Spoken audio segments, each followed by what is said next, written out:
이슈 털어주는 남자 김종배입니다.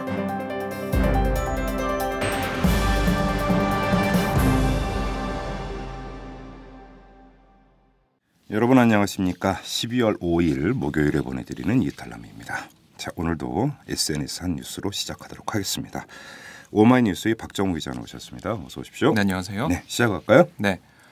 어제 이정현 청와대 홍보수석은 최동욱 전 검찰총장의 혼외 아들 개인정보 불법 유출 개입 의혹을 받고 있는 조아무개 청와대 행정관이 불법 유출된 정보를 전달받은 사실을 확인했다고 발표했는데요. 네. 하지만 이 수석은 청와대 부분의 의혹들과는 관련이 없는 조 행정관의 개인적 일탈 행위라며 조 행정관을 직위 해제하고 징계위에 회부했다고 밝혔습니다. 네. 이에 대한 SNS 온관의 반응은 어이없는 꼬리 자르기였습니다. 네. 한 트위터 용자는 청와대가 이젠 급했나? 너무 대놓고 꼬리 자르기를 시작하는데 밑도 끝도 없이 개인 일탈이라고 하면 누가 믿을까라고 비판했고요. 네. 다른 이용자는 국정원 직원도 개인적인 일탈, 사이버 사령부 직원들도 개인적인 일탈, 청와대 행정관도 개인적인 일탈. 아니 무슨 개인적인 일탈을 이렇게 조직적으로 하니? 라고 꼬집었습니다. 행정관이 개인적 일탈로 검찰총장 뒷조사를 이란 물음과 서초구 공무원 더하기 청와대 행정관 더하기 안행부 공무원은 개인적 일탈 이란 수식이 보이기도 했습니다. 이게 이제 안행부 공무원 김모 씨의 부탁으로 이 네. 조모 행정관이 조이제 서초구청 국장에게 부탁을 했다 이거 아니겠습니까? 그렇습니다. 그 결과를 받았는데 네. 그 안행부 공무원은 부인을 하고 있는 상태입니다. 근데 또 오늘 보도를 보니까 이 안행부 공무원 김 씨가 네, 5월까지 청와대에서 근무를 했다면서요? 네 그렇게. 그것도 민정수석실 공직기강 비서관실 선임 행정관이었다고 하고, 네, 그렇죠? 곽상도 당시 민정수석이었다고 하니까 이게 개인적인 차원일까요? 과연? 제가 볼 때는 어제 청와대 해명으로 끝날 것 같지가 않습니다. 전혀. 더 의혹이 불거지고 있습니다. 네, 자 다음 소식으로 가죠. 네, 박근혜 대통령의 핵심 주거 공약이었던 행복주택 사업이 현실성이 떨어진다는 이유로 1년도 채 안 돼 대폭 변경되는데요. 네. 정부는 2017년까지 국공유지에 연간 20만 가구의 저렴한 임대주택을 공급하기로 했던 애초 계획에서 공급 물량을 14만 가구로 30% 정도 줄이기로 했습니다. 네. 이 소식을 접한 많은 SNS 이용자들이 공약 파기라고 비판하고 있는데요. 한 트위터 이용자는 이건 공약 후퇴 정도가 아니라 정책 기조의 전반적 후퇴다. 사기에 해당한다고 본다고 주장했습니다. 네. 다른 이용자는 박근혜 주택 공약이 설계부터 부실했다는 비판을 사고 있다. 대선 공약을 아무렇게나 만든 건가라고 지적했습니다. 네. 뭐 하나 현실 반영된 정책 하나도 없고 민심을 개떡으로 바꾸라라는 의견과 제대로 하는 건 국민 겁박, 종국몰이뿐이군 이란 질책도 있었습니다. 일관성은 하나 있어요. 공약을 계속 파기하고 있다는 일관성은 있습니다. 네. 네. 자, 마지막 소식으로 가죠. 네. 통계청이 3만 8천 명을 대상으로 설문조사해 어제 발표한 2013년 사회조사 결과에 따르면 자신의 사회 경제적 지위를 하층으로 판단하는 국민이 46.7%로 사상 최고치를 기록했는데요. 네. 반면 자신의 사회 경제적 지위가 높아지고 가구 재정이 더 좋아질 거라고 생각하는 비율은 갈수록 낮아지고 있습니다. 네. 이 소식을 접한 많은 SNS 이용자들은 동감한다는 뜻을 밝혔습니다. 한 트위터 이용자는 국민들이 체감하는 대한민국 경제 실상은 이렇다. 하류층 국민들은 살아가는 게 아니라 하루하루 버티는 거다. 제발 좀 월급 좀 현실적으로 올려라 라고 주장했고요. 네. 다른 이용자는 더 못 살 때도 넘치고 넘치던 것이 중산층이었는데 안타깝다라고 지적했습니다. 네. 이보다 더한 계급사회가 어디 있는가라는 의견과 나는 하류층, 나는 노비다라는 목소리도 있었습니다. 그러게요. 진짜로 이게 얼마 전까지만 하더라도 이 조사를 하면 사실은 객관적인 지표는 중산층에 포함이 안 되는 분들도 네. 나는 중산층이다 이렇게 응답을 해서 그렇습니다. 응답률만 놓고 보면 우리나라처럼 중산층 많은 나라가 없다. 네, 이렇게 지적하는 보도를 제가 수태 봤었는데 그렇습니다. 세상이 엄청 바뀌긴 했군요. 네, 그만큼 먹고 살기 힘들다는 이야기 아니겠습니까? 네 힘들다는 얘기입니다. 전망도 꿈도 잃어가고 있는 사회인 것 같습니다. 수고하셨습니다. 네, 고맙습니다. 분노와 절망의 시대, 우울증 치료제가 필요하세요? 정치 때문에 시민들이 웃는 그런 세상을 바라세요? 변화하는 서울과 서울 시민의 삶. 정치가 즐거울 수 있다는 희망의 증거를 만나보세요. 오윤호가 묻고 박원순이 답하다. 정치의 즐거움 오마이북.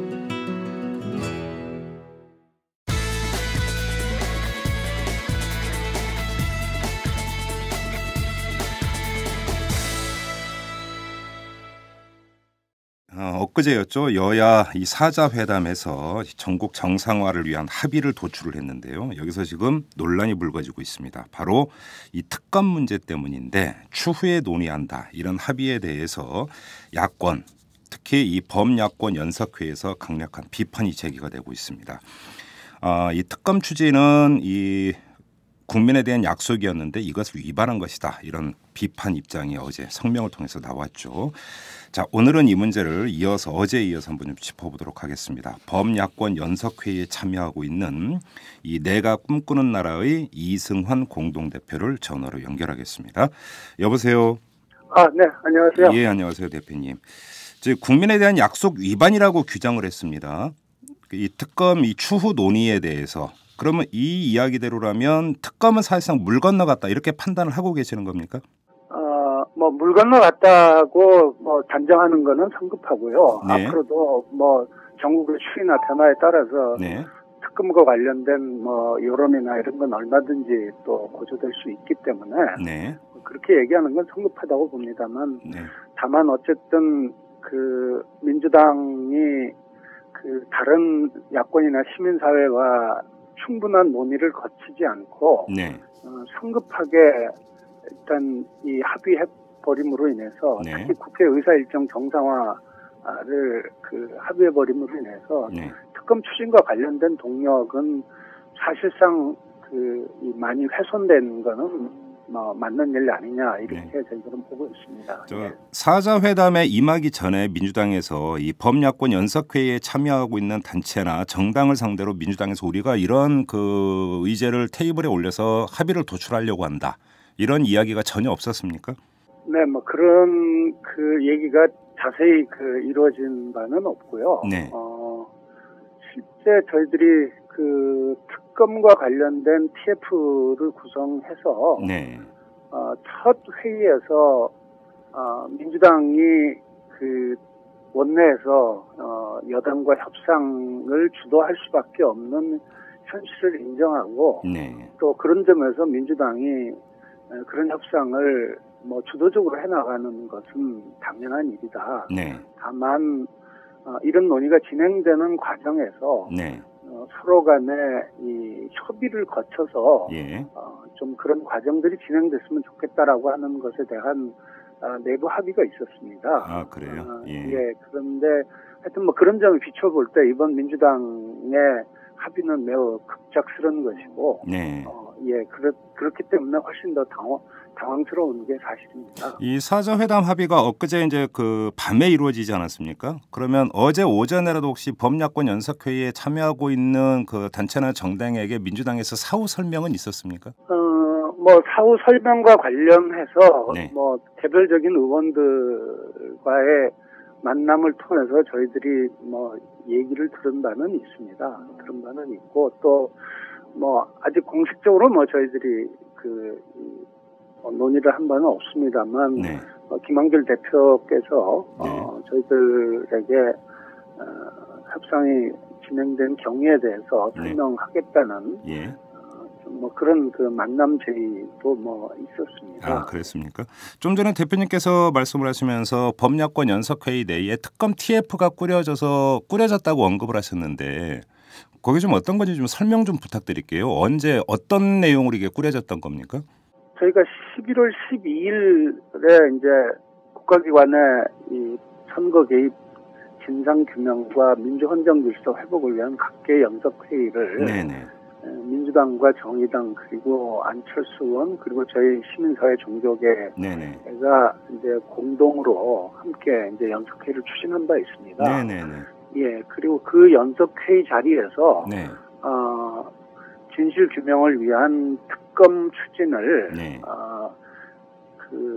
정치권뿐만 아니라 시민사회 전체의 공동의 이 과제로 발의를 했고요. 예.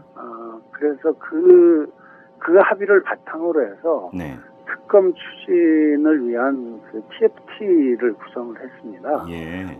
그래서 TFT에는 민주당, 정의당 그리고 안철수 의원 쪽에 송호창 의원 네. 그리고 저희 시민사회 쪽에서도 네. 참여를 해서 네. 특검 논의들을 그동안 진행해 왔고 네. 그래서 특검 관련해서 핵심적인 쟁점이 되는 수사 대상의 문제라든가 네. 특검 임명 주체 문제라든가 예. 뭐 이런 부분들에 대해서 내부적으로 합의들을 좀 이루어냈고 예. 그리고 그러한 합의에 대한 내용들을 네. 저희가 11월 29일 네. 국민공청회를 통해서 예. 이미 밝힌 바도 있습니다. 네. 그래요. 자, 그럼 이 관련된 아마 그 질문으로 이어질 것 같은데요. 저희가 어제 민주당의 김관영 수석 대변인하고 인터뷰를 했는데 여기서 나온 이야기 한번 두 가지를 좀 여쭤보도록 하겠습니다. 첫째, 이 사자 회담에서 합의한 내용을 보면 특검의 어떤 범위와 방법을 추후 논의한다 이렇게 되어 있기 때문에 이건 특검 도입은 기정사실이다 이렇게 주장을 했거든요. 민주당의 그 대변인이 이렇게 주장을 했는데 이 주장은 어떻게 받아들이십니까?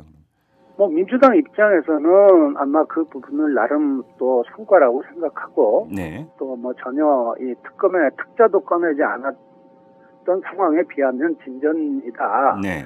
뭐 이렇게 얘기할 수 있다고 저희들은 이해하고 있습니다. 네. 그렇지만 이러한 이 합의가 네. 그간 일반적으로는 사실은 아무 의미 없는 합의가 됐던 게 대부분이었기 때문에 예. 이러한 합의가 사실상 특검 여건으로서는 특검을 하지 않고 네. 뭉개는 말이 되고 네. 또 뭐 민주당 입장에서는 뭐 그래도 특검이란 말이 나왔으니까 네. 뭐 진전 아닌가라고 하는 네. 좀 이런 속에서 사실상 특검이 유야무야되는 예. 실제로 지금 새누리당은 특검과 관련 그 조항과 관련해서 이미 우리가 우려하는 대로 사실상 뭐 특검은 없는 거다 이런 식으로 지금 얘기를 하고 있고 예. 그래서 뭐 그런 우려가 상식적인 우려라고 저희들은 생각하고 있고요. 네. 그런 상식적인 국민의 우려도 또한 민주당이 잘 수용하고 네. 또 이해해야 되는 게 아닌가 이렇게 저희는 생각하는 거죠. 예. 그래서 어제 그 인터뷰를 진행하면서 바로 그 점 상식적인 의무는 이렇게 가다는 결국은 이건 유야무야 되는 것 아니냐 이런 취지로 이제 계속 질문했더니 나왔던 대답 중에 또 하나가 범야권 연석회의 차원에서 단일한 특검 법안을 마련해서 곧 제출을 할 거다, 발의를 할 거다 이렇게 주장을 했어요. 이게 아마 좀 전에 대표님께서 말씀하셨던 이 범야권 연석회의 내 특검 TF에서 마련한 단일안 이걸 언급을 하는 것 같은데 만약에 민주당에서 범야권 연석회의 차원에서 마련한 특검 법안 이 단일안을 발의를 하면 그때는 어떻게 되는 겁니까? 저희는 일단 단일안을 지금에 와서 네. 이 민주당이 그거를 이제 발의를 하겠다라고 얘기를 하는데 네. 이것도 사실은 저희들은 좀 이런 태도도 좀 걱정스러운 점이 예. 솔직히 있습니다. 그러니까 어떤, 이거는 예를 들면 이렇게 될 수 있는 거죠. 네. 사안과 같은 아무 내용도 없는 합의를 한 상황에서 네. 특검에 대해서 이 국민적인 여러 가지 우려와 걱정이 들끓으니까 네. 법안을 발의하고 예. 민주당 당론 법안으로 발의해 놓고 네. 그리고 국회에서 이 법안이 통과가 안 되면 민주당은 법안이 안 되고 이렇기 때문에 그냥 어쩔 수 없다. 네. 뭐 이렇게 넘어가는 네. 사실상의 말하자면 통과 의례. 예. 통과 의례처럼 네. 이렇게 될 가능성도 지금 이 새누리당의 태도를 볼 때는 네. 배제하기 어렵고 오히려 그럴 가능성이 훨씬 더 높다고 보기 때문에 네. 법안의 발의 자체가 중요한 것이 아니라 네. 국회 내에서 이 여당을 설득해 나가는 것 네. 그리고 국민들을 향해서 특검과 관련해서 확실하고 결연한 의지를 보이고 국민들의 마음을 모아가는 것 네. 이것을 어떻게 할 건가가 훨씬 더 중요한 문제인데 예. 당장 특검 발의부터 하겠다라고 하는 것이 네. 형식적인 의례나 절차 외에는 사실은 별로 고민하지 않는 것 아닌가 하는 걱정이 있을 수 있다는 거죠. 예. 자, 그러면 지금 엊그제 그 사자회담 합의 이후에 그럼 민주당을 제외한 이 범야권 연석회의에 참여하고 있는 단체와 이 정당 차원에서 앞으로 어떻게 할 건지 혹시 논의해 보셨습니까? 어제라도? 저희들은 아직 뭐 사실 그 논의가 참 어려운 문제여서 예. 뭐 논의는 했습니다만 네. 아직 뭐 저희들이 어떤 결론을 지금 예. 가지고 있거나 그러지는 못합니다. 아, 그래요? 그리고 예. 뭐 일부 언론에서는 뭐 민주당을 배제하고 나머지 단위들이 뭐 이렇게 연대를 하거나 하는 뭐 이런 그 성급한 뭐 추측을 예. 내보내고 있는데 예. 뭐 그런 부분과 관련해서는 어떤 부분도 지금 결정된 바는 없고 중요한 것은 네. 특검 그리고 특히 그 국가기관의 불법적인 대선 개입에 대한 진실 규명과 네. 그 민주 질서 회복을 위해서 이 정의당, 민주당 또 이 안철수 의원 진영 그리고 시민사회 종교계가 힘을 모으자고 했던 거기 때문에 네. 이것이 그 야권 연대나 뭐 이런 그 어떤 정치 연합은 아니고요. 네네네. 그러니까 사안과 관련해서 함께 힘을 모으는 연대이기 때문에 네. 뭐 이 연대 특검 추진과 진실 규명의 과제가 남아 있는 한 이 연대를 해소시켜야 될 이유는 없는 것이죠. 다만 이제 예. 내부의 신뢰가 조금 그 예. 문제가 발생했기 때문에 네. 이런 그 상황에서 어떻게 더 이 좀 실제 특검을 추진해 나가기 위해서 네. 더 힘을 모을 수 있는 방안이 있을까? 네. 이런 부분들을 고민해야 하는데 사실은 아직은 저희들이 뭐 이 마땅한 이런 그 대책이나 이런 부분들을 확실하게 내놓을 만한 것들을 네. 지금 뭐 갖지를 못하고 있기 때문에 네. 논의를 좀 더 진행하고 있는 그런 네. 상황입니다. 대표님께서 어제 그 말씀하신 바를 보면은 시민사회 내부에서는 신뢰가 담보되지 않는 연석회의를 계속해야 하는 이유가 있느냐는 의견도 있다 이렇게 이제 말씀을 하셨어요. 예. 그러면 이 말씀은 어떻게 이해를 해야 되는 겁니까? 아니 뭐 그런 의견이 한 부분에 있는 거죠. 그리고 이 뭐 또 그렇지 않은 의견도 있는 거고요. 네. 다만 어쨌든 아직 뭐 저희들이 어떤 결론을 내리거나 네. 뭐 방침을 결정하거나 하지는 않았다는 예. 말씀입니다. 예. 그래요. 혹시 그러면 이 범야권 연석회의에 참여하고 있는 그 분들이 민주당 지도부하고 만나가지고 자 특검 부분에 대해서 그럼 발의하는 것 이상 무엇을 할 수 있는가를 그러니까 요구를 하고 구체적인 계획을 내놔라. 뭐 이런 식으로 한번 요구해 볼 수도 있는 것 아니겠습니까? 예, 뭐 그런 부분도 저희들은 고려하고 있습니다. 예. 아 그래요. 예. 예. 그러면 지금 현재로서는 물론 추후 논의가 필요하긴 하지만 연석회의가 뭐 지금 일부 언론 같은 거 이러다 깨지는 거 아니냐 연석회의가 이런 뭐 지금 전망 기사도 나오던데 그렇게 볼 여지는 많지 않다. 이렇게 정리를 하면 되겠습니까, 대표님? 아니 뭐 그것도 뭐 성급한 단정이고요. 현재로서는 뭐 저희들이 아직 그 결정을 내리지 않았기 때문에 예. 뭐 그리고 연석회의라고 하는 것이 무슨 상설적인 조직의 틀을 갖추고 있는 이런 게 아닌 거고 네. 그 특검 추진을 위해서 서로 그 마음을 모으고 서로 협력하겠다라고 하는 네. 뭐 이런 그 이 약속이기 때문에 예. 뭐 그러한 약속을 서로가 다 지키겠다고 뭐 입장을 분명히 표명한 한에 있어서는 네. 뭐 연석회의가 깨져야 될 뭐 이유는 없는 거죠. 그러나 다만 어쨌든 지금 민주당이 그 지나치게 성급하고 네. 또 그 특히 뭐 시민사회와 종교계가 지금 결사의 자세로 네. 이 싸움을 하고 있는데 네. 그런 와중에 그 너무나 일찍 성급하게 이 지금 이 합의를 해버렸기 때문에 네. 뭐 여러 가지로 이제 실망과 또 뭐 이런 게 뭐 있는 게 사실이고요. 네네. 사실 그래서 조금 더 냉정하게 한 발 물러나서 민주당도 그렇고 네. 또 뭐 저희도 그렇고 다른 야권의 다른 분들도 그렇고 네. 좀 이 지혜를 좀 모아야 될 때고 네. 뭐 그런 지혜를 모으는 과정을 거쳐서 네. 뭐 이 결론은 조만간 내려야 되지 않겠냐라고 판단하고 있습니다. 네. 오늘 뭐 보도를 보니까 그 신부님들 같은 경우는 순교자의 각오로 계속 싸울 것이다 뭐 이런 식으로 또 언급을 하셨던데요. 민주당은 민주당이고 그러면 시민사회 영역이라든지 종교계 차원에서 이 진실 규명을 위한 움직임은 계속 되는 겁니까? 그럼요. 일단 뭐 시민사회가 중심이 돼 있는 국정원 시국회의가 그 그 계속적으로 이 촛불 집회와 뭐 네. 이런 것들을 진행해 나갈 것이고 네네. 종교계 역시도 이 시국 미사를 포함해서 네. 그 계속 그 이 문제와 관련해서는 네. 뭐 계속 노력해 나갈 겁니다. 예. 그래서 이 노력은 뭐 정치권과의 연대나 이런 것과 아무 상관없이 네네. 뭐 시민사회 종교계가 예. 자신들의 이 마음과 양심에 따라서 진행하는 일입니다. 예.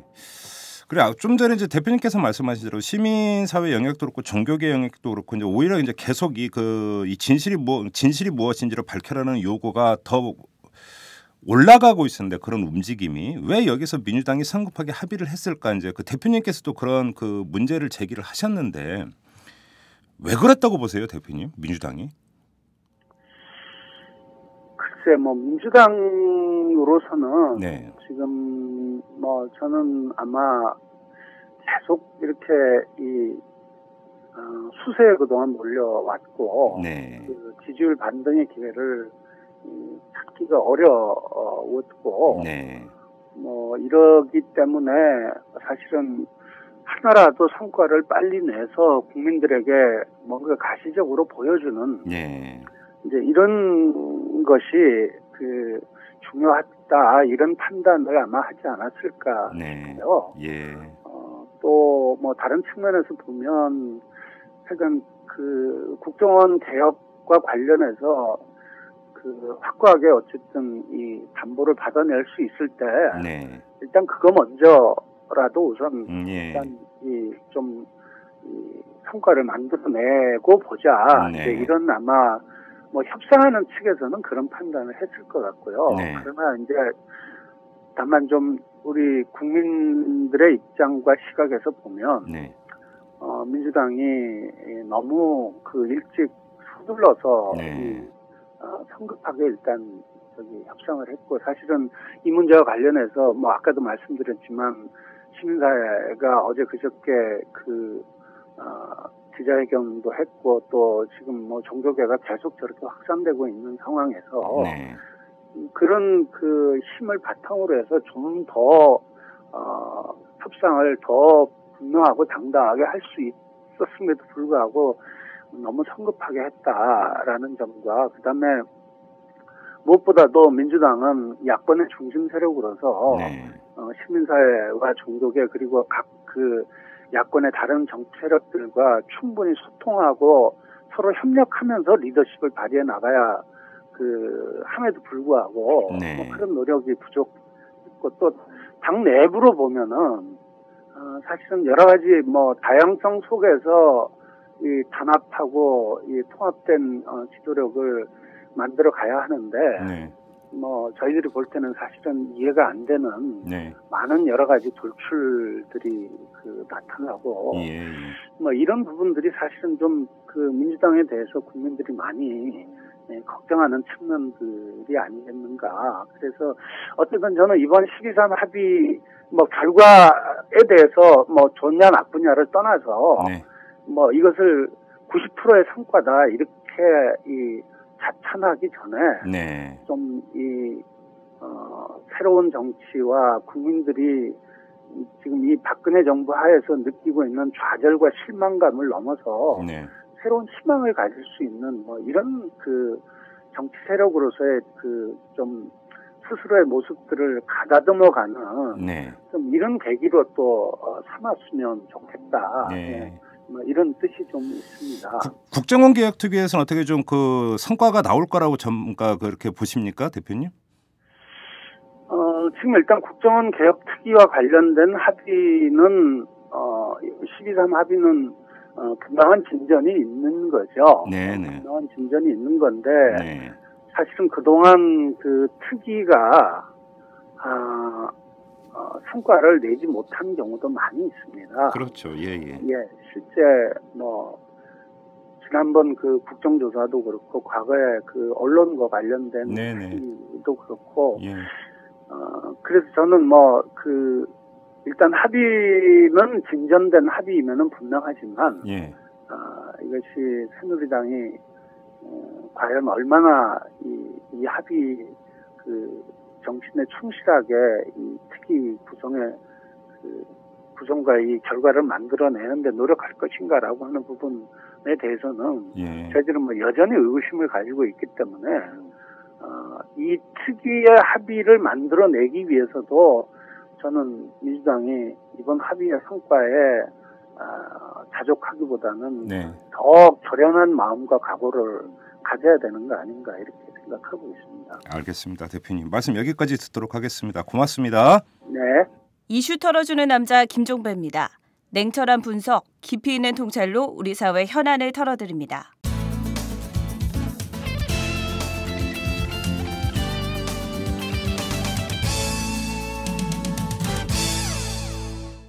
오창익의 인권 이야기 시간입니다. 자, 그 주인공이신 오창익 인권연대 사무국장 나오셨습니다. 어서 오십시오. 네, 안녕하세요. 네. 자, 오늘은 또 어떤 주제를 한번 풀어볼까요? 연말 연시를 맞았습니다. 네. 특히 연말에는 뭐 회식도 많고요. 예. 송년회 같은 모임도 많습니다. 예. 그러니까 음주운전도 좀 늘어날지 모른다 해서 네. 길거리 음주 단속도 늘어납니다. 예. 뭐 당연한 일이고 익숙한 풍경인데요. 예. 음주운전 위험하죠. 오늘 제가 모처럼 차를 가지고 나오면서 오마이뉴스 빌딩에 주차를 했는데 오마이뉴스 빌딩하면 오마이가 무슨 빌딩 갖고 있는 것처럼 비춰지죠. 오마이뉴스가 입주한. 네, 정확하게는 그런데 그래도 그렇게 부르고 싶습니다. 오마이뉴스 빌딩. 네. 그런데 차가 굉장히 적더라고요. 그래서 야, 이분들이 오늘 회식이 있어서 차들을 놓고 왔나 보다 이런 생각이 들었죠. 예. 음주운전 위험한 거 다들 알고요. 예. 그래서 음주운전하는 사람 많지 않은데 예. 그런데도 불구하고 단속에 걸리는 분들이 있고 실제로 하는 분들이 있어요. 예. 뭐 나는 괜찮겠지 뭐 예. 이런 분도 있을 거고 예. 요행을 바라는 사람도 있을 것 같은데. 소주 몇 잔이나 먹었다고 뭐 이렇게 또. 그렇죠. 예. 근데 뭐 잘 아시는 것처럼 음주운전은 뭐 자신의 생명과 안전만이 아니라 아무 관계 없는 아무 잘못 없는 다른 운전자, 다른 보행인의 생명과 안전에도 위험을 미칩니다. 예. 해서 안 될 일인데 유감스럽게도 굳이 하는 사람들이 가끔 있고요. 네. 이럴 때는 뭐 다른 방도가 없으니까 단속을 해야 돼요. 네. 단속을 해서라도 음주운전 자체를 못하게 하는 건데요. 음주운전은 뭐 잘 아시겠지만 명백한 불법 행위고 범죄입니다. 도로교통법에서 술 취한 상태에서의 운전을 금지하고 있기 때문이고요. 네. 음주운전 관련된 도로교통법 규정은 몇 가지인데 첫 번째 술 마신 상태에서 운전하면 안 된다. 두 번째 교통경찰관이 요구하면 음주 측정에 응해야 된다. 그다음에 뭐 이걸 호흡 측정이라고 그러잖아요. 후 불어가지고 이제 혈중 알코올 농도를 아는데 거기에 불만이 있거나 하는 경우에는 뭐 운전자가 동의해야 되지만 혈액 채취를 할 수 있고 그다음에 법에는 뭐도 나와 있냐면 뭐가 술 마신 상태냐에 대한 기준도 법에 나와 있습니다. 시행령이 아니라 혈중 알코올 농도 0.05% 이상인 경우는 술에 취한 상태다. 뭐 이렇게 되어 있고요. 벌도 셉니다. 뭐 잘 아시겠지만 음주운전 3번 하면 삼진아웃이라고 그래서 1년 이상 3년 이하의 징역 처벌 받게 돼 있고요. 오히려 우리나라는 약한 편이라면서요? 그 나라마다 다르고요. 그다음에 음주운전 측정 방식도 많이 다릅니다. 외국은 어떻게 해요? 뭐 가장 유명한 얘기가 미국 얘기인데요. 미국은 근데 그 말이 맞아요. 미국은 경찰관이 서서 걷게 하죠. 네, 내려 그러니까 걸어봐 하는데 삐뚤빼뚤을 걷느냐 일직선으로 그렇죠. 걷느냐. 그걸 하고요. 그다음에 어떨 때는 어떤 경찰관은 이제 양팔을 벌려서 걷게 한다고 하기도 하더라고요. 뭐 그러니까 그것 뭐 나라마다 좀 다른 것 같고요. 그다음에 이제 뭐 하여튼 여러 가지 처벌들이 있습니다. 뭐 2번 한 사람, 3번 한 사람 면허가 음주운전 때문에 정지되거나 취소된 상태에서 음주운전을 하면 뭐 무조건 구속이라든지 뭐 이런 겁니다. 하여튼 단속이 있고 단속에 따른 처벌도 있는데 뭐 음주운전은 뭐 나쁜 거니까 당연히 하지 않아야 되죠. 하여튼 지금까지 말씀드린 거는 이털남 청취자들께서도 익숙하게 많이 듣는 얘기입니다. 문제는 이제 단속 그리고 단속에 따른 형사처벌은 제가 첫 번째 말씀드리고 싶은 건 최후의 수단이라는 겁니다. 그러니까 다른 좋은 방법들이 있으면 그걸 써야 된다는 거예요. 이를테면 뭐 계도한다든지 교육한다든지 뭐 이런 것들을 쭉 쓰고 나서 그 다음에도 할 수 없으면 다른 방법이 없으면 네. 뭐 도저히 이 국민의 생명과 안전을 지킬 방도가 없을 때 쓰는 게 단속에 따른 형사처벌인데요. 네. 근데 문제는 지금 특히 2013년 12월에 이렇게 보면 이 경찰에 의한 단속이라든지 또 형사처벌이 최후의 수단이 아니라 많은 경우 뭐랄까 과감한 선제 공격의 수단이랄까 네. 뭐 이렇게 쓰이는 경우도 있고요. 네. 심지어 엉뚱하게 창조 경제 실현을 위한 수단으로도 쓰입니다. 오늘 이 말씀을 좀 드려보려고 네. 합니다. 네. 그 청취자들께서 혹시 느끼시나 모르겠는데 저는 주변 분들은 많이 느낀다고 그러더라고요. 요즘 길거리 단속이 무척 늘었습니다. 네, 꼬리물기 단속도 무지 세죠. 아, 그렇죠. 예. 네. 꼬리물기는 뭐 10월 1일부터 시작했죠. 예. 처음에는 경찰관들이 뭐 교차로 등에서 단속을 하다가 네. 방법을 바꿨습니다. 캠코더 단속까지 하고 있습니다. 아, 예. 그다음에 12월 요맘때쯤 되면 이제 음주운전 집중 단속을 하죠. 연말연시. 그렇죠, 그렇죠. 근데 이것도 앞당겼습니다. 11월 22일부터 했고요. 언론 보도 기억나시나 모르겠는데 출근길 음주 단속도 했습니다. 예. 음주운전만이 아니라 전체 단속 건수가 늘었는데요. 예. 그냥 는 게 아니라 대폭 늘었습니다. 급증했습니다. 예. 경범죄 처벌법이라고 있죠. 국가보안법처럼 얼마든지 고무줄 적용이 가능한 악법인데요. 네. 올해 10월까지 통계를 한번 보면요. 단속 건수가 78,700여 건인데 네. 이게 얼마나 많은 거냐면 지난해 같은 기간은 49,000건이었습니다. 그러니까 2배 가깝게 늘었네요. 2배는 아니지만 58%예요. 네. 그러니까 그 같은 기간에 적용 건수가 증가했죠. 네. 근데 구체적으로 경범죄 처벌법의 처벌 내용들을 보면 훨씬 심각한데요. 네. 오물투기 있습니다. 뭐 쓰레기 무단투기 이런 거. 네. 이런 게 지난해에는 같은 기간에 5,200여 건인데 네. 올해 22,200건으로 늘었습니다. 286%인데 예. 3배 는 겁니다. 예. 아니 저는 뭐 지난해에도 올해도 다 한국에 살았는데 어디 외국도 안 가봤는데 우리 길거리 우리 골목이 3배나 더러워지지 않았거든요. 단속 건수만 늘었을 뿐입니다. 예. 광고물 무단 부착 132%. 네. 그다음에 가수 이효리 씨가 문제 제기하기도 했던 그 과다 노출은 98.6%. 딱 2배 늘었습니다. 과다 노출 진짜 그렇게 단속이 2배 늘었어요? 네, 2배 늘었습니다. 진짜로? 네. 야, 우려가 현실이 됐군요. 그러니까 왜 그러냐고 경찰에 물어보니까 경찰의 답이 이거예요. 네. 올해는 시각적 질서 위반 행위에 대한 단속을 집중했다 하는 거예요. 그러니까 참 표현도 창조적이잖아요. 질서 위반 행위가 있는데 시각적. 이건 뭐냐면 누군가의 눈에 보여드리면 보기 싫은 것. 예. 뭐 이런 것 안 보여드리려고 경찰이 알아서 단속했다는 겁니다. 그러면 이런 게 뭐 물론 정치적으로 뭐 대선 개입이나 부정선거 문제도 굉장히 심각합니다만 네. 시민들 일상과 관련된 이런 문제들을 보면 네. 이게 어떻게 유신과 다른지 전 진짜 의문이에요. 뭐 대통령이 설마 이런 걸 직접 지시했겠습니까? 아마 경찰이 알아서 기는 것 같은데 예. 시각적 질서 위반 행위라는 표현 자체가 너무 슬프고 시각적 질서 위반. 해도 너무한다는 생각도 들고요. 그러니까 살다 처음 들어봤어요. 그러니까요. 이게 도대체 공화국인가 싶습니다. 교통 질서 이런 말은 들어본 시각적 질서. 창조적인데요, 진짜. 네. 네. 교통 단속도 급증했습니다. 예. 그러니까 아까 말씀드린 것처럼 집중적으로 캠코더 단속도 시작했고요. 예. 이게 통계가 다 나오니까 뭐 경찰 입장에서 뭐라고 얘기할지 궁금한데 9월, 10월 2달 동안 하루 평균 477건을 적발했어요. 네. 이게 2달 동안 캠코더로 단속한 것만 29,000건입니다. 이게 얼마나 많으냐면 9월 이전에는 143건이었습니다. 그러니까 예. 캠코더 단속 건수만 보면 234% 증가한 거예요. 네. 서울지방경찰청 같은 경우에 아예 전담 팀을 만들고 있는데요. 예. 54개 팀 108명으로 해서 캠코더 단속 팀을 운영하고 있습니다. 예. 단속이 늘어나니까 범칙금 부과도 큰 폭으로 늘어납니다. 그렇죠. 같은 기간을 한번 볼게요. 지난해 10월까지 범칙금 부과 건수가 115만여 건입니다. 예.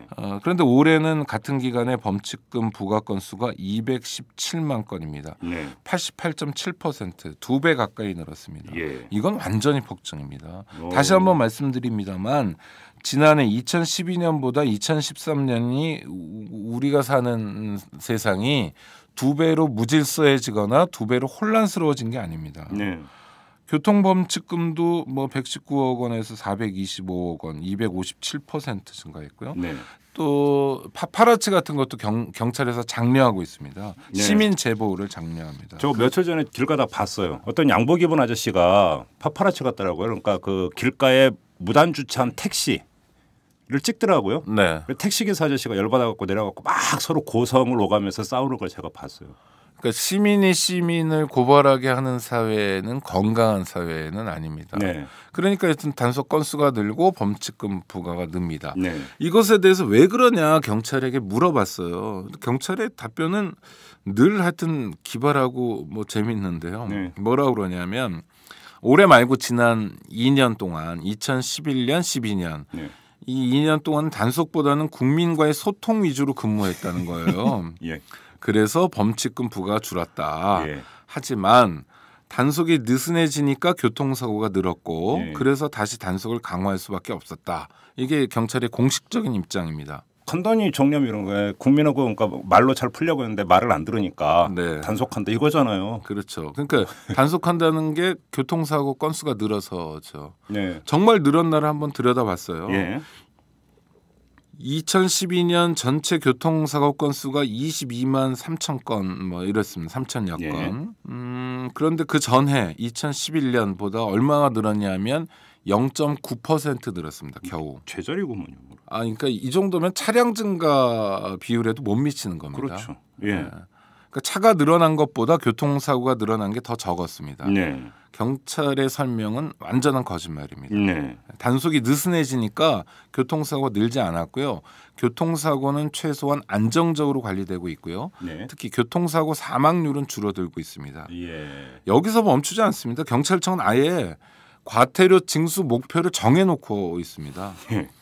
올해 목표가 9,980억 원입니다.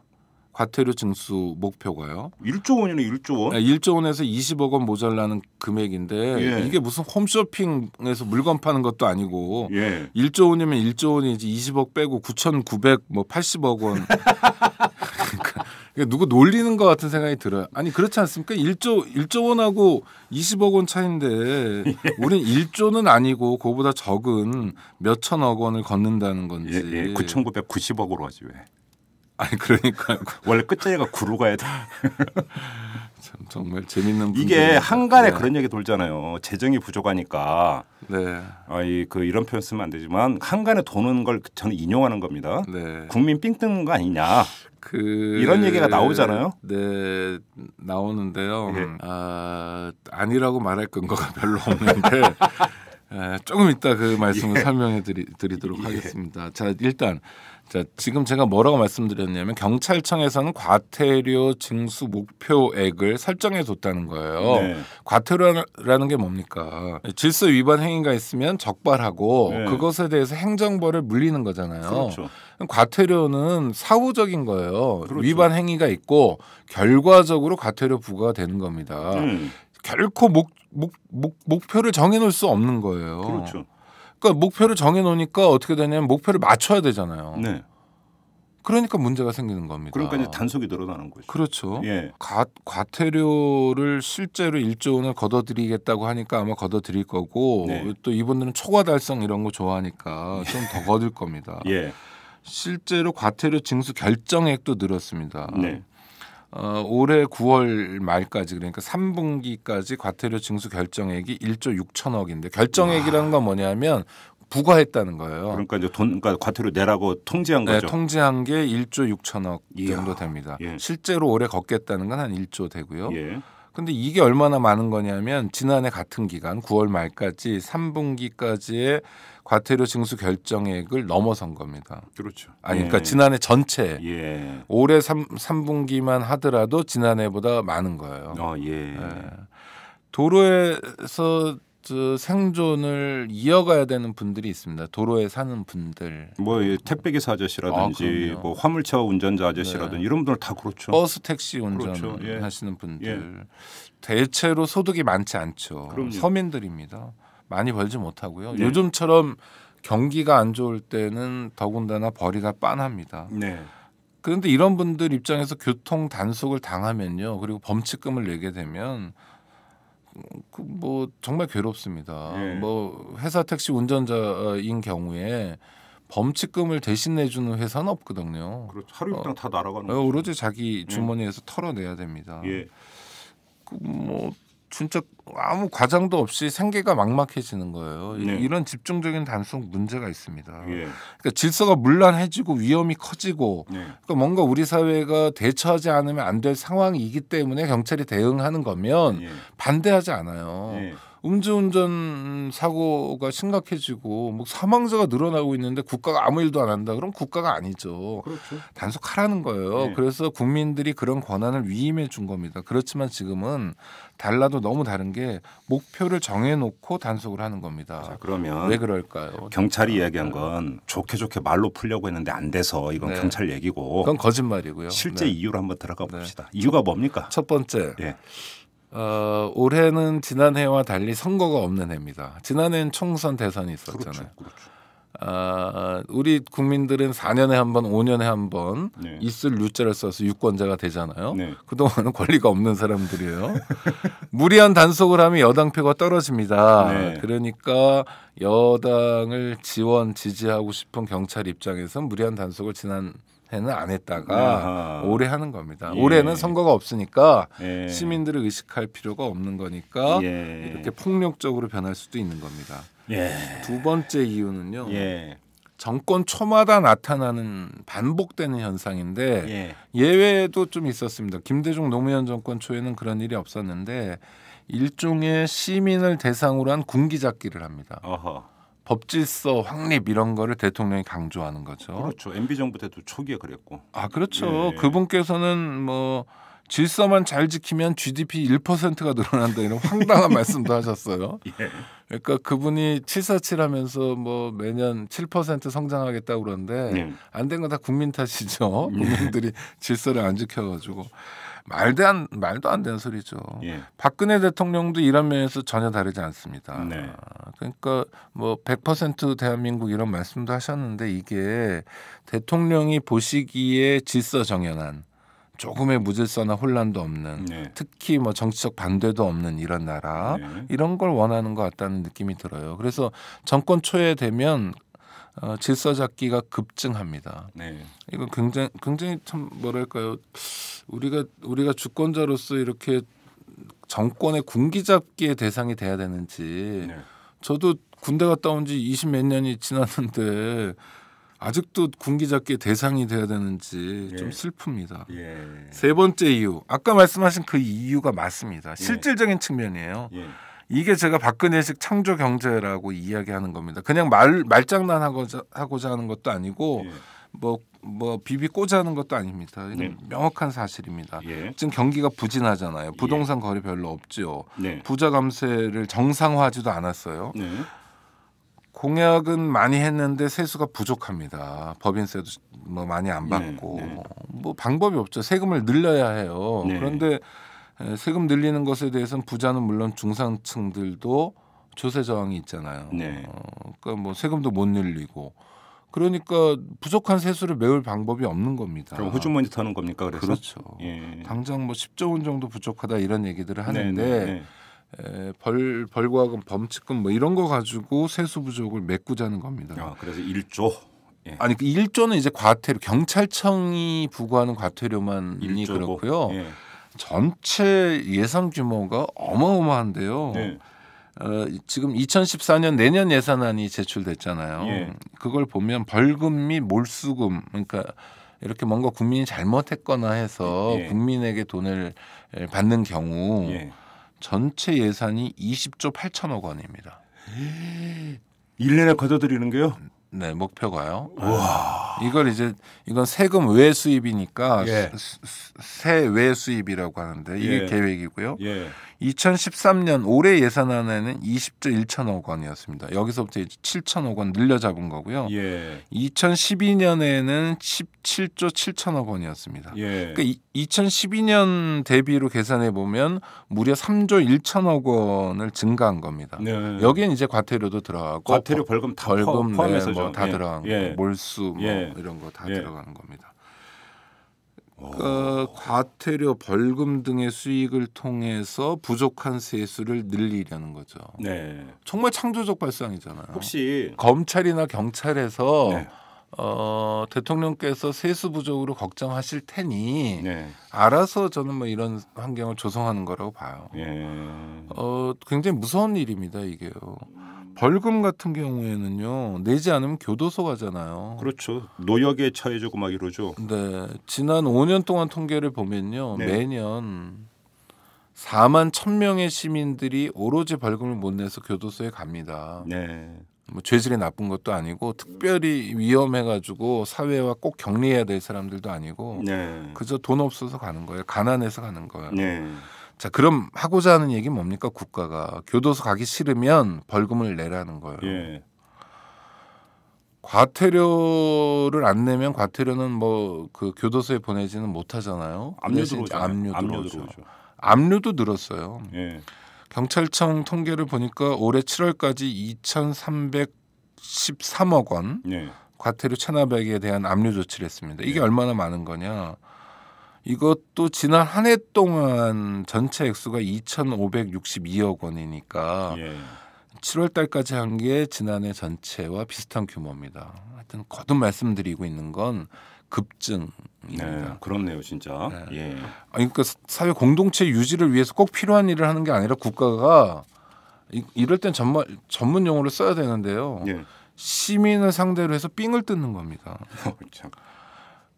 범칙금, 뭐 과태료 이런 거는요. 네. 이 정부 회계에서 보면 일반 회계 세외 수입입니다. 세금 외 수입이요. 예. 일반 회계는 그 사용하는 곳이 정해져 있지 않습니다. 예. 그러니까 과태료, 범칙금 이런 거를 시민들에게 거두면 아무 곳에나 사용할 수 있어요. 복지 예산으로도 쓸 수 있고 교육으로도 쓸 수 있고. 그러니까 정부 입장에서 돈이 많이 들어오면 그만큼 많이 쓸 수 있는 겁니다. 그 전까지는 범칙금을 거두면 95년인가로 기억하는데 예. 해당 관청에서 썼습니다. 아, 그랬어요? 네, 예. 그래서 지금 그 서초동에 있는 대검, 서울중앙지검, 뭐 그다음 경찰청, 청사, 서울경찰청, 의리의리한 빌딩들은 전부 다 시민들이 낸 벌금 과태료로 진 건데요. 아, 그래요? 예. 예. 그래서 그 경찰관서가 그 시기까지는 아주 근사한 건물들이 예, 잘 예, 빠집니다. 예. 돈이 많으니까요. 예. 예. 지금은 일반 회계이기 때문에 그래서 그 문제들이 있었어요. 예. 무슨 얘기냐면 기억하실 텐데 95년 이전에는 막 단속을 많이 하거나 그러면 저 친구들이 어디다 건물 질려나 보다. 돈이 급한가 보다 이런 얘기들 우리가 많이 주고받았잖아요. 그건 예. 없어졌는데 예. 일반 회계로 들어오고 예. 뭐랄까 대통령에 대한 충성이랄까 뭐 이런 것들이 남아 있는 상황입니다. 저는 벌금 과태료 걷어봤자 그게 얼마나 될까 이런 생각을 했는데 20조 뭐 안팎이면은 지금 한 해 예산이 보통 300 몇십 조 정도 되잖아요. 네. 한 해 예산이 지금 10%까지는 안 되겠지만 한 7% 되는 거 아닙니까? 그렇죠. 엄청난 거죠. 네, 그거는 네, 진짜. 네, 예. 그러니까 이게 재정이 부족해서 속칭 삥 뜯고 있다. 그게 꼭 과장된 얘기만은 아니에요. 아니요, 과장이 아니라 실제로 그러니까. 그런 거예요. 그러니까 저는 그냥 주변에서 만나는 분들이 그런 말씀들을 해서 단속이 늘었어요. 예. 방금 그러니까 라디오 방송을 통해서 숫자를 자꾸 말씀드리는 게 좀 죄송하긴 하지만 예. 말씀드린 것처럼 뭐 많이 는 건 뭐 200%, 300%, 적게 늘어도 막 58%, 뭐 올해 6월, 7월까지만 했는데 지난해보다 많고 뭐 이런 네. 걸 계속 말씀드렸잖아요. 네. 실제로 단속 건수 늘었고 범칙금 통고한 거 늘었고 통고한 걸 징수한 거 늘었고 예. 안 낸 사람들 과태료 압류한 것도 늘었고 예. 다 늘었어요. 그러니까 그건 뭐 피부로 느낍니다. 예. 저는 더 문제라고 생각하는 게 뭐냐면 아예 그러니까 단속 건수를 늘리기 위해서 함정 단속을 해요. 네. 함정 단속 걸린 적 없으세요? 그러니까 모퉁이를 돌아섰는데 경찰관이 있는 거예요. 그래서 뭐 아주 사소한 겁니다. 안전띠 미착용, 뭐 운전 중 휴대전화 통화, 뭐 이런 거 단속합니다. 담배꽁초 무단 투기. 아 그것도 많이 하죠. 안전띠 매야죠. 휴대전화 통화하시려면 이어폰 쓰셔야죠. 담배꽁초는 자기 차 안에다 버려야죠. 재떨이에다가. 당연합니다. 이런 기초질서를 시민들이 잘 지키는 게 중요해요. 그런데 앞서 말씀드린 것처럼 경찰의 역할은 모퉁이 돌아서 숨어 있다가 딱 단속해서 건수를 올리고 그다음에 국가 수입을 증대시키는 것이 아니라 시민들이 그렇게 하지 않도록 안내하는 거예요. 그렇죠. 자, 꼬리 물기만 해도요. 뭐 좌회전하다 직진하다가 이제 꼬리 물기들 하는 경우가 있는데 본의 아니게 꼬리 물기 하는 경우가 있어요. 자기 신호를 잘 봤는데 앞에 정체 상태가 있거나 좀 기다리다 망설이다 떠났는데 결과적으로 꼬리 물기가 되는 경우가 있어요.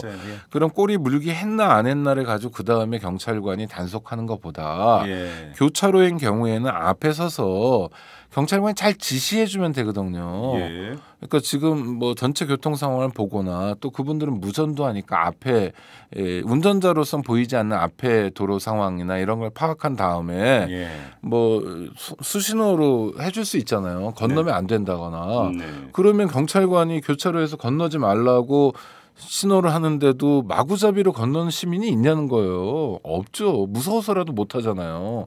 경찰관들이 도로 현장에서 지시할 때 그 경찰관의 지시에 따르지 않는 사람 물론 처벌받지만 20만 원 이하입니다. 처벌받지만 처벌이 무서워서만은 아니고 경찰관들이 지시하면 시민들이 다 따라 들어요. 그럼요. 멈추려면 멈추잖아요. 또 가라고 그러면 가고. 이게 교통 단속을 하는 이유가 뭡니까? 교통의 원활한 흐름을 확보하고 시민들의 생명과 안전을 지키기 위해서잖아요.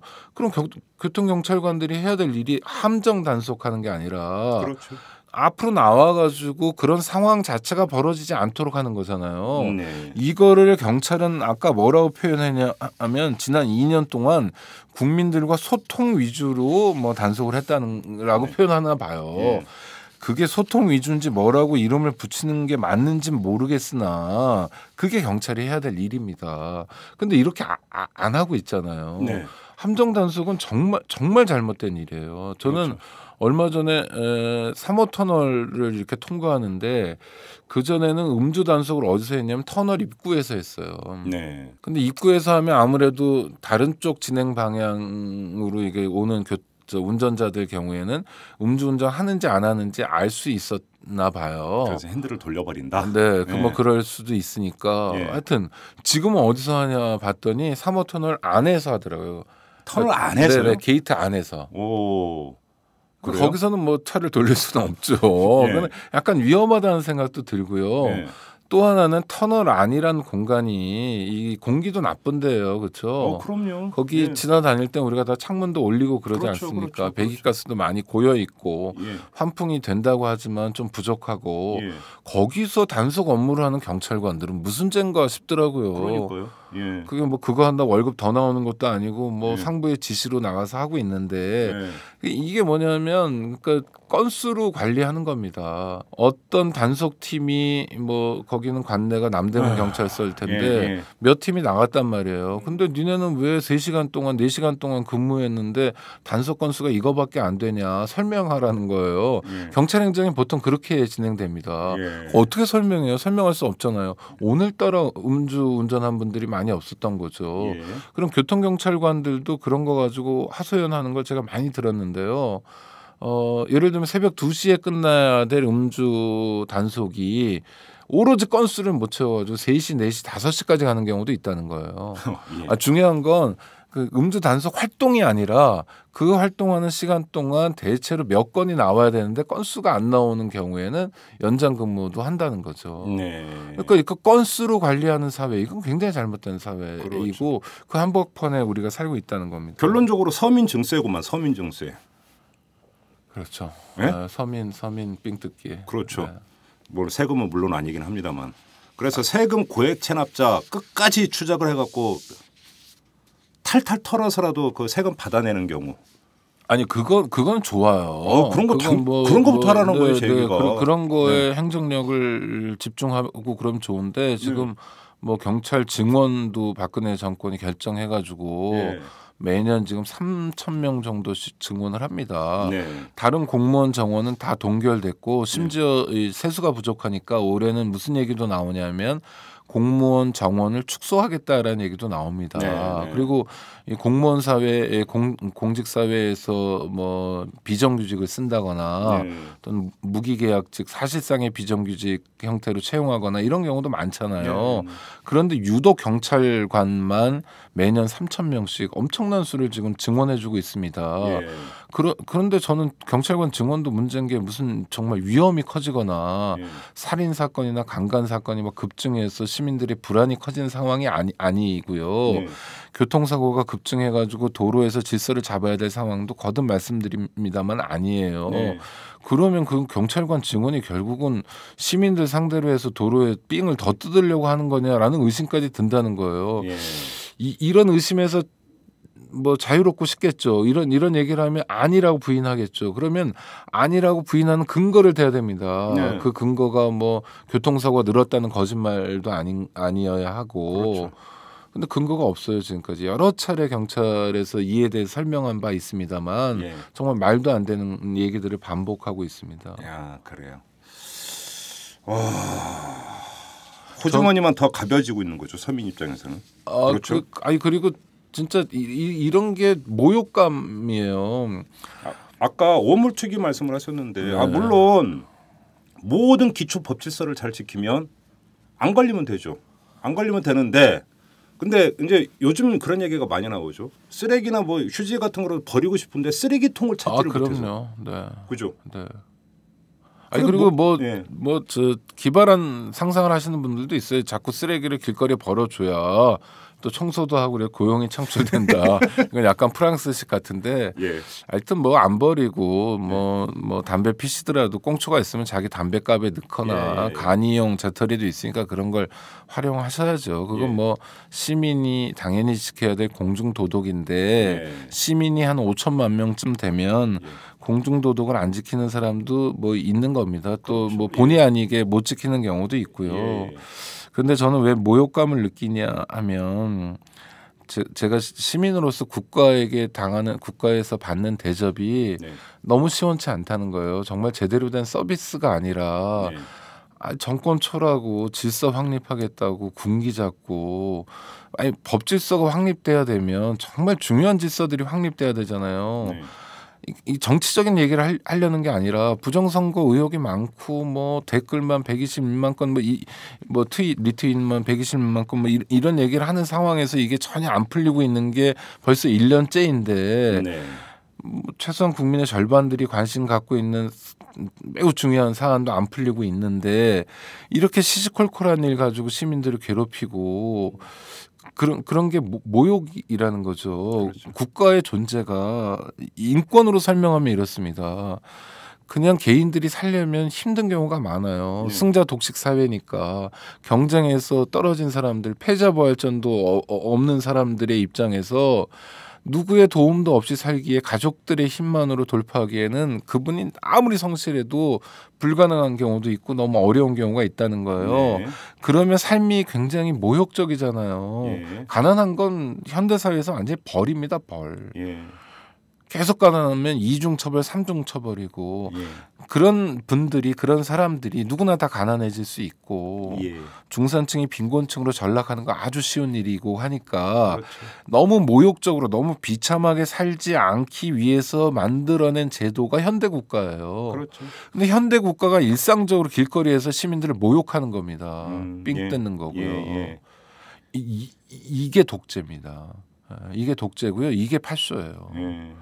이거 정말 경찰에 호소하고 싶은데 야속하다는 생각도 들어요. 경찰이 정말 이렇게까지 정권의 코드를 맞춰야 되나. 대통령이 뭐 경찰에게 뭐 야 세수 부족하니까 니네는 얼마 채워와 검찰은 얼마 채워와 이렇게 지시 안 했을 거예요. 설마 그렇게까지 그럼요. 그렇게 안 했을 거고 뭐 기춘대원군이 그런 지시를 했을 리도 없는데 제가 봤을 때는 거의 틀림없이 알아서 기는 건데 알아서 기는 것까지는 좋은데 그 대상이 시민이라는 겁니다. 이런 식의 단속 정말 당장 중단해야 되고요. 그렇지 않으면 정말 민초들의 저항에 직면하게 됩니다. 왜 단속하냐고 문제 제기하는 사람들이 늘어나게 되고 네. 정부 국가의 앙심을 품는 사람들이 늘어납니다. 이런 신뢰를 못 받잖아요. 그렇죠. 경찰 행정, 법 집행, 뭐 단속 이런 데서 굉장히 중요한 게 국민의 신뢰에 바탕하는 거고 또 하나는 일관성이 있어야 됩니다. 예. 작년, 올해, 내년 다 예. 비슷해야 돼요. 위험이 커지지 않는 한 단속이 급증되는 건 정말 큰 문제입니다. 근데 며칠 전에 뉴스를 보니까 모 지역 경찰청장이 청와대 출신이 같더만요. 서울요. 예. 네. 그렇죠. 그거는 솔직히 말씀드리면 박근혜 정권만 그랬던 건 아니고 아, 그랬나요? 경찰 수장을 뭐 노무현 정부부터 허준영 씨도 치안비서관 출신이고요. 아, 그런가요? 이택순 씨도 치안비서관 출신입니다. 그러니까 대통령들이 자기가 부하로 데리고 있었던 치안비서관을 선호합니다. 그래서 치안비서관이 경찰로서는 치안감이라고 큰 무궁화 2개, 네. 지방 경찰청장 계급인데 치안비서관에 가는 사람도 일종의 뭐 좀 잘 나가는 사람들이 가고요. 네. 그다음에 엇비슷하게 잘 나가더라도 치안비서관 갔다 오면 영전하는 경우가 많은데 유감스럽게도 그거는 이 정권 저 정권이 다르지 않고요. 코스였군요. 코스고 대통령이나 청와대 입장에서는 나름 측근이라고 생각하는 사람을 내보내는 거죠. 예. 노무현 정권이 다른 건 측근이라고 생각해서 경찰청장까지 시켜줬는데 네. 그 사람이 나중에 보니까 엉뚱한 당에서 뭐 선거 2번 나오고 이러고 예. 있고 예. 정권을 비판하기도 했고 국방장관이나 이런 분들도 그런 경우가 많았잖아요. 노무현 대통령이 배신당한 뭐 그런 역사는 있었는데 정권마다 유사한 패턴을 보였던 건 사실입니다. 근데 아무튼 치안비서관이 해서 서울경찰청장으로 갔고 다음에 경찰청장 시켜주겠죠. 그럼 내년에 이거 단속 더 심해지는 거 아닐까요? 무섭습니다. 하여튼 당장 그만둬야 되고요. 예. 저는 진짜 경고합니다. 경찰에. 예. 이런 식으로 하면 누구에게도 도움되지 않아요. 그러게요. 알겠습니다. 자, 오늘 여기까지 하죠. 수고하셨습니다. 네, 고맙습니다. 여러분은 지금 10만인 클럽 회원 장서진이 후원하는 김종배의 이슈 털어주는 남자를 듣고 계십니다.